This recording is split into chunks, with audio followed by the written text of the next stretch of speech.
ছেলের মৃত্যু নিয়ে ট্রাম্পকে রাজনীতি বন্ধ করার আহ্বান এক বাবার।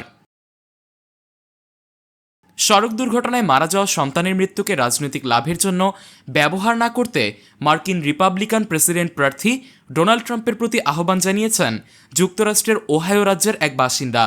বিবিসির প্রতিবেদনে বলা হয়েছে, একজন হাইতিয়ান অভিবাসী চালকের গাড়ির সঙ্গে স্কুল বাসের সংঘর্ষে তার সন্তান মারা গিয়েছিল। 2023 সালের আগস্টে ওহাইওর ছোট শহর স্প্রিংফিল্ডে ওই দুর্ঘটনায় মারা যায় 11 বছর বয়সী এইডেন ক্লার্ক। গত বছরের সেই ঘটনা সম্প্রতি জাতীয় রাজনীতির আলোচনার কেন্দ্রে আসে ট্রাম্প শিবিরের প্রচারণার পর। শহরটির হাইতিয়ান অভিবাসীদের সম্পর্কে প্রচারণা চালাতে তারা বিষয়টিকে সামনে নিয়ে আসে। মঙ্গলবার সামাজিক যোগাযোগ মাধ্যম এক্সে এক পোস্টে এইডেনের প্রসঙ্গ টেনে ট্রাম্পের রানিং মেট জেভি ভান্স লিখেন, শিশুটিকে হত্যা করেছিল একজন হাইতিয়ান অভিবাসী। পোস্টের পর ওই দিনই সিটি কমিশনের এক সভায় এইডেনের বাবা নাথান ক্লার্ক বলেন, কথাটা পুরনো ক্ষতকে জাগিয়ে তুলছে। তিনি বলেন, তারা রাজনৈতিক লাভের জন্য আমার ছেলের নাম নিচ্ছে এবং তার মৃত্যুকে ব্যবহার করছে।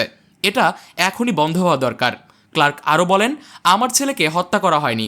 হাইতি থেকে আসা ওই অভিবাসীর দ্বারা সংগঠিত দুর্ঘটনার কারণে তার ছেলের মৃত্যু হয়েছে।